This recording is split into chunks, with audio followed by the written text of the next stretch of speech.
everyone, welcome. We're here today for Dementia Discussions brought to you by the Alzheimer's Association. My name is Christine Bunnell, and I am the Regional Manager for Greater Boston and Northeastern Mass at the Alzheimer's Association, Massachusetts and New Hampshire chapter. We are a national organization and have a chapter here that covers Massachusetts and New Hampshire. And I'm here with my colleague Lisa. We're really excited to talk with you all today to start bringing this conversation out into the community about Alzheimer's disease, a number of different topics to follow. But we're really excited today to lay some foundation about what the disease is, what some of the common myths or questions that we get in the community, and really hope that we'll get some questions and feedback from all of you to inform what we bring next onto our show. Hi, Christine. Hi, Lisa. It's so great to be here with you today. My name is Lisa Sobian, and I am the Director of Dementia Services and Life Enrichment Programs at Duville Life and Wellness Community in Lowell. And I'm also a volunteer with the Alzheimer's Association.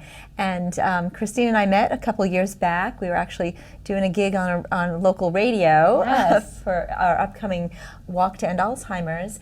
And I've been a volunteer for her ever since. Mm-hmm. And we chat a lot about different things for different questions that people have about Alzheimer's disease. We find when we're in the community, a lot of people have questions that they're just not sure where to get the answers. They're looking for resources. And at one point we were chatting and thinking, wouldn't it be great to have so many other people be able to join us in these chats? Mm. And so that's how we kind of came to be here. Yeah. We wanted to invite people in for our conversations and hopefully answer some questions. And as Christine said, we'd love to have people get in touch with us for questions that you do have that we can answer. Great. Yeah, we're excited to be here. So Lisa, I think one of the ways I thought would be helpful to start today is just to think about what are some of the most commonly asked questions that we get in the community related to the disease and see if we can answer them today, talk about them today. Like you said, bring this conversation to other people. What would you say is the most common question that you get out in the community or in the work that you do with families? Sure. Yeah. So I think the most common question I get repeatedly is, what's the difference between Alzheimer's and dementia? Is there a difference? Yep. You know, is dementia the beginning of Alzheimer's and all of those things? Yeah, me too. I think it's like we'll talk about I think a little more, but they're related, but they're not quite the same thing. So I'm curious, when you're in a program in the community or working with a family, how do you explain that difference to people? So what I usually like to tell people is that dementia itself is a medical term that describes the problems you're having or seeing in somebody. Problems with language and memory and reasoning and judgment and all of those things that would make someone concerned. Yeah. But it isn't an actual diagnosis of a disease. You need a disease that's causing it. So dementia is almost like an umbrella term. Sure. You have the umbrella with all of the different symptoms under there, and then you have the different diseases that cause it. And Alzheimer's disease is the most common form of dementia and accounts for about 60 to 80% of all forms of dementia. So I like to tell people, I usually ask my audience, I say, so after I've explained that, if I say to you, I have dementia, does that definitely mean I have Alzheimer's disease? And inevitably, no. Right, exactly. But if I say I have Alzheimer's disease, do I definitely have a form of dementia? The answer is yes, right? Am I correct? Okay, good. Great. So that kind of helps people to put that in perspective. And there are other forms of dementia. Sure. So I think it's really important for people to know that distinction. Would you agree? Yeah, I think you're right. And I think the point that you made too about Alzheimer's disease accounting for 60 to 80% of cases of dementia is important, because I think that's why we hear the terms used so interchangeably as well. Sometimes someone might be living with Alzheimer's disease and might feel more comfortable saying dementia, or perhaps living with those symptoms that you described and not sure what the disease is that's causing it. Absolutely. And so the description of dementia is used as sort of that in the interim of finding out what is the disease that's causing it, or perhaps they're not able to determine what the specific cause is, and so and that does happen sometimes when they're just not sure. Yeah, or if someone's not able to go through the more thorough diagnostic evaluation process, I think using that term to describe the symptoms that someone's experiencing. Absolutely. Yeah, definitely. Absolutely. And I think also with with it, we know that people can have more than one form of dementia. That's a good point too. Yep. So yeah, and I think another piece that we find really important at the Alzheimer's Association is also just getting out there and sharing this difference between Alzheimer's disease and dementia, and some of the things that we'll talk about today with the warning signs and other considerations to take into keep in mind, because we also know that a lot of people that are living with Alzheimer's disease or another disease that causes dementia don't have a diagnosis. So they're not going through that diagnostic evaluation process, or perhaps those symptoms aren't being addressed or brought to the doctor or assessed more thoroughly. And so getting out there and recognizing if you're seeing changes that are impacting someone's memory, their thinking, and it's impacting your daily life, it's really important. And that's the key, impacting your daily life. Yeah, impacting your daily life is like that tipping point for dementia. Yeah. Absolutely. So I think that's the most common one that we get, and I think a really helpful visual that will show up on the screen that I think can help show this and really illustrates what Lisa was just saying about it being an umbrella term will show up here next, so that's a helpful way, I think, to visualize what we're saying or what we're describing when we say an umbrella term with diseases that cause dementia to happen. So I hope that visual is a helpful way to illustrate what we were just talking about dementia being that umbrella term that describes a number of symptoms, and then there's a number of diseases, Alzheimer's disease being one that can cause dementia to happen. So I think that's the most common question that I get in the community. I think another one that's sort of a question or a myth, I would say, kind of falls into both, that when I'm out in the community or talking with families is Alzheimer's disease a normal part of aging? Yes. Or that it's normal to have a touch of dementia or to experience a little bit of dementia in later life. And so I think that's one of the, I would say maybe second, or another common question or myth that I get when I'm out and about, and I think is an important one to talk about, because what we do know is that Alzheimer's disease, other forms of dementia too, are these disease processes that are happening in the brain. And the brain does age just like our body does, but when you're experiencing dementia or any of these other forms of dementia, it's not a normal part of aging. No, and I think that's talking about the fact that our bodies age and so do our brains right along with it. And I like to think of it sometimes like a car. So, you have your car and it's still functioning, but you might have to replace a part. Sure. Right? So people get knee replacements and they get, shoulder replacements, or, they might have to get some new teeth and things like that, but we can't replace our brains. Sure. I mean, we tried that on Young Frankenstein, that didn't movie, work that out didn't well. work out so well.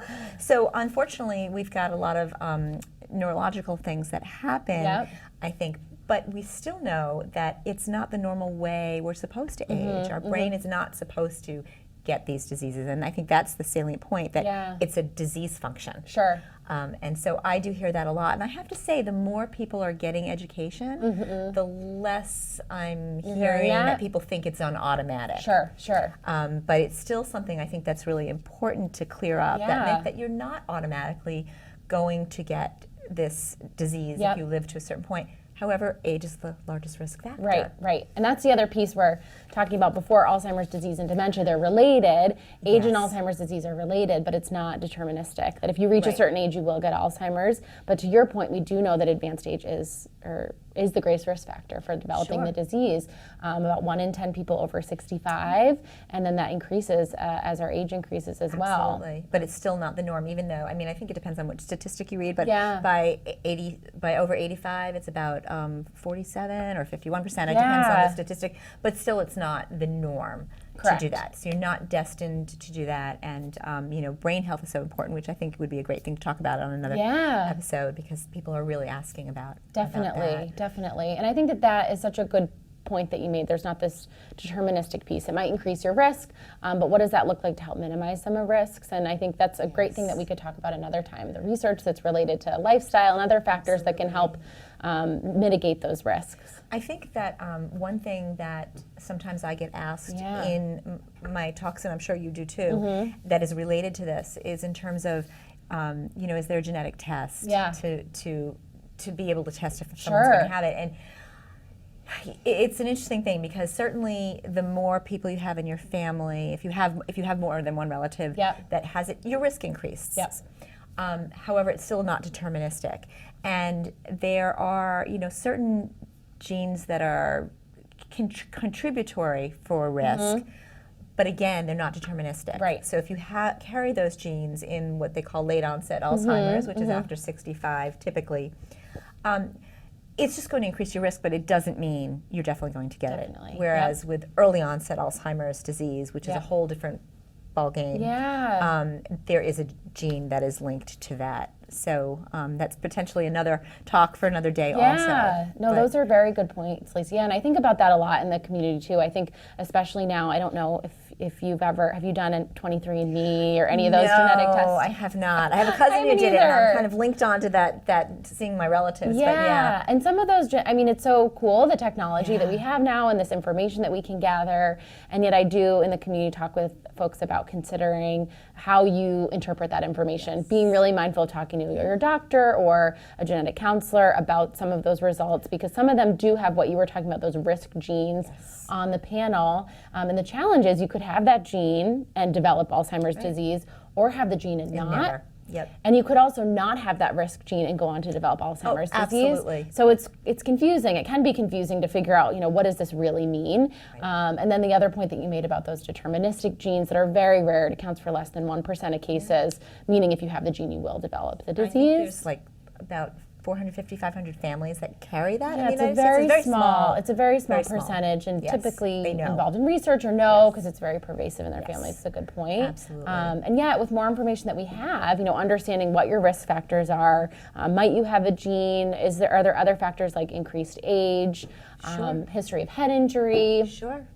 Incidence of increased cardiovascular disease. Absolutely. Might those things make you be thinking more concretely about, or more motivating you to take part in some healthy lifestyle and other factors that might help lessen your risk? So, Absolutely. yeah, I think as we're talking, it's making me realize that healthy living It's and really research-oriented piece would be a great, follow-up. Absolutely. And I think leading into when we're talking about the myths, I think one of the things that's so important at the Alzheimer's Association, a big piece of the work that you do, Lisa, in the community, is educating people about what some of the warning signs are of Alzheimer's disease. And we have a program for that you have certainly coming up. But I think one of the things that we really like to talk about are those 10 warning signs. And what are some ways that people can be educated and informed about some things that are symptoms or challenges that might indicate that something is changing, might be related to Alzheimer's disease, another form of dementia.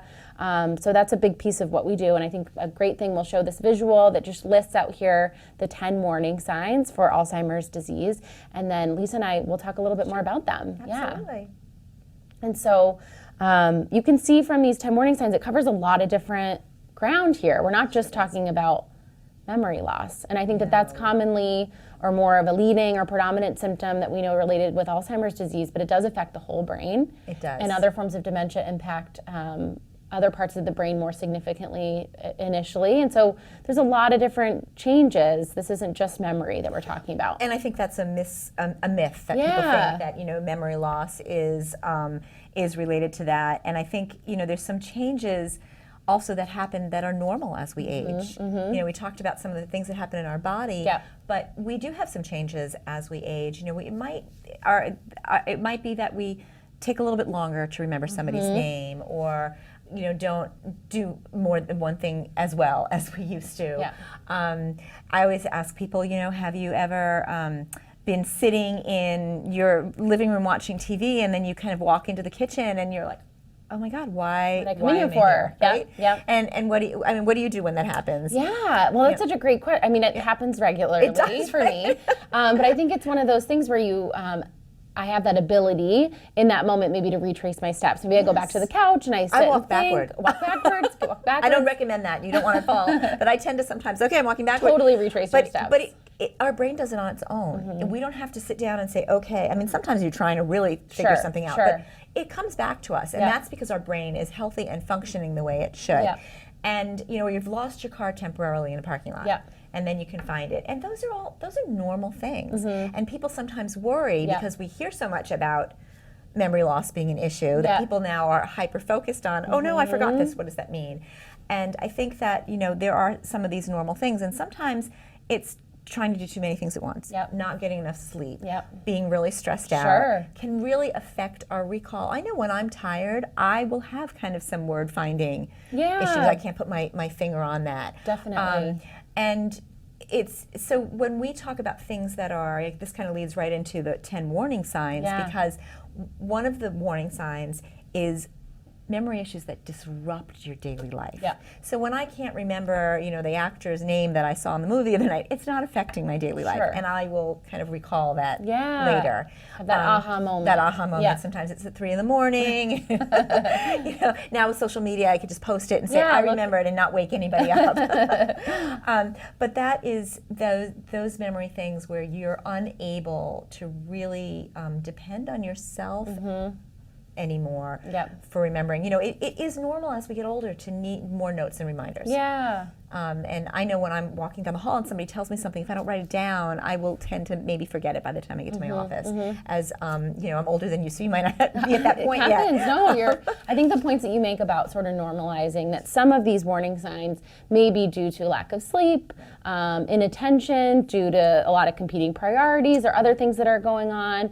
But I think what you're getting at, and I totally agree with as well, is what's that tipping point? And that can be really different individual to individual in terms of what the tipping point is that it's impacting your daily life. Absolutely. And I think one of the great examples, I think one of the places, or one of the things that I think we hear about a lot, but I like an explanation for, is misplacing things. So we talked about going to the room and maybe like, why did I come here? But the losing your keys, right? So where did I put my keys? Did I put them on the counter? I can't find them. I have that experience often in the morning trying to rush out the door. And I think just like what we talked about when you leave the room, maybe your ability to retrace your steps. Okay, you know what, last night I came in this other door. Visualize it, right? Yeah, so I changed my coat, so maybe they're in that other pocket. But what we find is that sometimes if someone's experiencing something that's maybe tipping over, where you might want to look at that warning sign as something that might be indicative of Alzheimer's disease or another form of dementia, is you find the keys in a really obscure or strange place.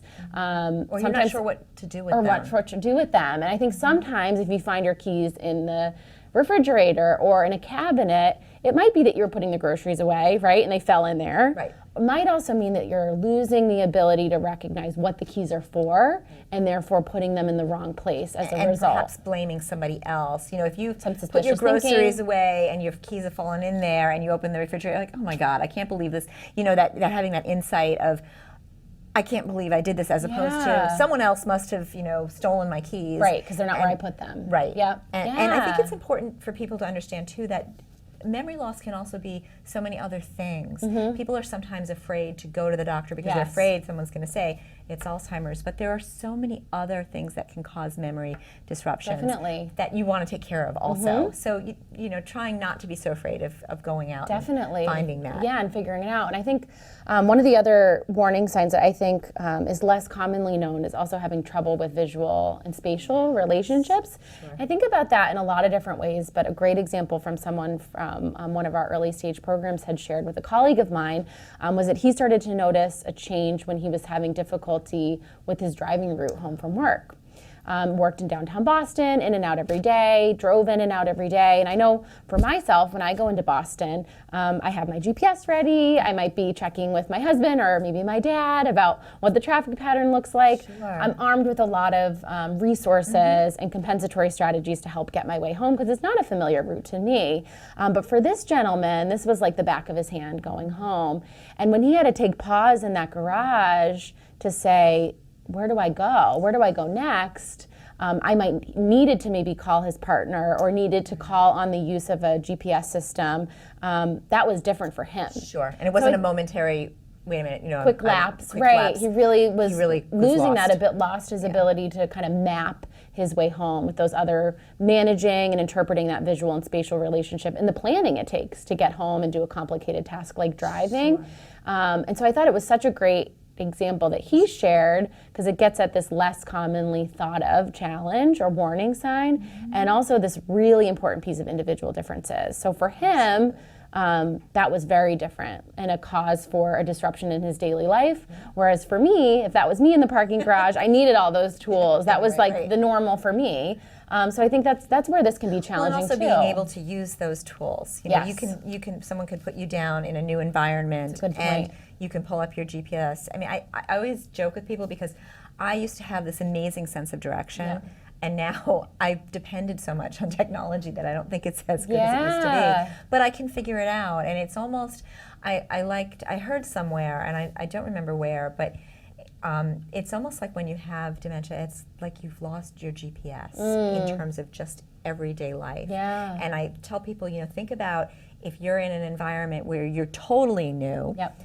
And you don't have access to an old-fashioned Sure. map. You don't have any cell phone service, and your GPS goes off. Yep. And that feeling of I don't know where I am, Or what to do next. Yeah. Because I'm just completely lost. Definitely. And that kind of is that similar. But with driving, I think we take for granted how many different things have to happen in our brain. It's Definitely. not just the muscle memory of putting the car in gear and putting your foot on one of the pedals and driving. It's those visual, spatial. It's the making sure you kind of turning and you're looking where you are, and there's not if there's traffic, if something happens suddenly, being able to react to it. Yeah, those are great points. Yeah, and I think that's the piece where, again, we're just really hopeful with this, the 10 warning signs that will show up again on the screen in a moment. But with the programs, Lisa, that you also offer in the community, we have hour and a half long, or even shorter programs about talking about these 10 warning signs in more detail. And we're excited that you have one coming up here. We're at Lowell Telemedia, and you have one coming up next week. Next week, yes. I think that's Monday, the 18th.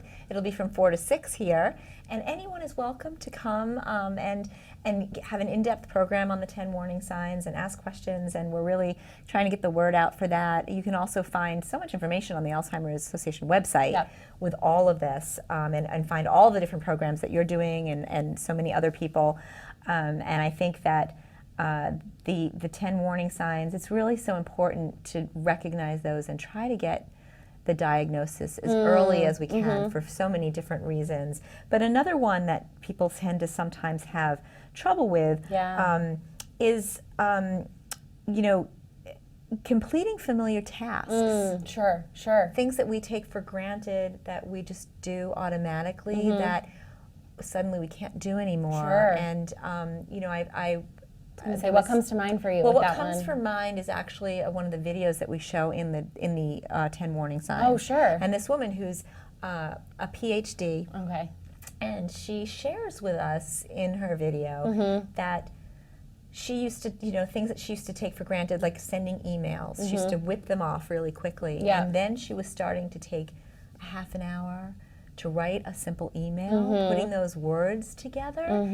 Watching her in the video, you wouldn't think that would be the case, because she's still very articulate. But that was something that she found was really difficult, that she couldn't do anymore with ease. And I like that you point that out, because it can be subtle, and on first glance or first meeting, it might not be as apparent that something's changing. And so that's why, again, I think these warning signs can be really subtle, can be very individual, but are a really great place to start if you're noticing a change, to talk to your doctor more about it. And I'd love to talk about that a little more, but one of the things I just want to say before we kind of wrap up the warning signs piece, in addition to the community programs, as you mentioned, we have a wealth of information about the 10 warning signs on our website, so you can go on alz.org. We have the 10 warning signs. We have some of the risk factors we talked about a little bit in more detail on there, and we also have free e-learning webinars, so you can watch the 10 warning signs online at your convenience if you don't have the ability to get out to a community program yet. So just feel free to check out our website. Also know that you can call our 24/7 helpline, which we'll talk about a little bit more as well in a few minutes, as a resource to find out what community programs are going on in your area too. So I think those are important resources. If this is giving people a sense of, I'd love to learn more, or this is something I'm noticing, more resources to get more in-depth feedback on things. Absolutely. Yeah. Absolutely. And I think, as I'd mentioned, I think a really important piece of why we do this warning signs is educating people, as you said, Lisa, to know what you're looking at, know what to look for, and then to consider talking to a doctor. Absolutely. And I think that's so important, because the earlier people can get a diagnosis, the more that the important part for me is that I feel like you're more in control of your life and your future at that point, when you're still able to make decisions. You're empowered to be able to say, hey, to my family, this is what I want. And this is how I want it. And these are the people I want involved, and make those decisions while you still can, because I think there might be a myth out there that once you have a diagnosis, you can't make any decisions. Suddenly lose that ability. And you don't. Right. It's a very gradual process, and everybody, you can live with this disease from 2 to 20 years. The average is 8 to 10, and everybody's kind of trajectory is a little bit different. but for a long time, you're able to still be able to be in the driver's seat Sure. of your own Sure. decisions, and so that's part of why that's so important. What other things do you think are reasons that people should get that early I think diagnosis? it so depends on the person, the family. I think there's a lot of individual reasons, but I think at least one usually resonates with people. I think the point that you made about being involved in and designating a decision maker, and as a follow-up to that, really having conversations about what you want. More than just saying, Lisa, I'd like you to be my healthcare proxy. Also, us having a conversation about what that means. What would I like you to do on my behalf? Absolutely. And I think the earlier you know what you're dealing with and what that trajectory might look like, the better able you are to have those more in-depth conversations. And I think that can be really important for families. And possibly take part in some clinical trials. There's things that might be available to people that you definitely. can take advantage of. And building your support network. I think for a lot of families, recognizing or individuals learning what the diagnosis is can be a relief. Now I know what it is, even though it can be really a big challenge. Having that sense and getting empowered to take action is important. And it can take a while to get the diagnosis. So you want to start. This has been great. This is great, Lisa. Again, I'm so glad we started this conversation and shared it with everyone here today. We're really grateful and excited to be bringing more content related to Alzheimer's disease and dementia. Please don't hesitate to call our 24/7 helpline with any questions about the topics we talked about today or anything related to Alzheimer's disease, memory loss, just general information. We're there 24/7, just like the helpline name says. It's 800-272-3900, and we'll be back soon for our dementia discussions for more topics to talk about. Thanks, Lisa. Thank you, Christine.